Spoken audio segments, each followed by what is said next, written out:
তৃণমূল কংগ্রেসের দলীয় কার্যালয় দখলের চেষ্টাকে কেন্দ্র করে পশ্চিমবঙ্গের রাজনীতিতে নতুন করে উত্তেজনা ছড়িয়েছে। ফেসবুক লাইভে ক্ষোভ প্রকাশ করে দলীয় নেত্রী মমতা বন্দ্যোপাধ্যায় বলেন, মেট্রোপলিটনের কার্যালয়টি বৈধভাবে ভাড়া নেওয়া হয়েছে এবং প্রতি মাসে নিয়মিত ভাড়া, বিদ্যুৎ বিল ও কর পরিশোধ করা হচ্ছে। বিদ্রোহীদের উদ্দেশ্যে তিনি বলেন, একটা বাড়িতে তালা দিতে পারবেন কিন্তু মানুষের হৃদয়ে কখনো তালা দিতে পারবেন না। পাশাপাশি তিনি জানান, কালীঘাটের 30B হরিশ চ্যাটার্জি স্ট্রিটে দলের ঐতিহাসিক কার্যালয় এবং সেটি ভবিষ্যতেও থাকবে।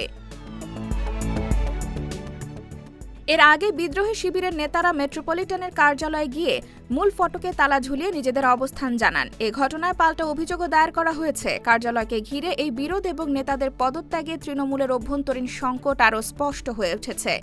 IBTV USA, new York.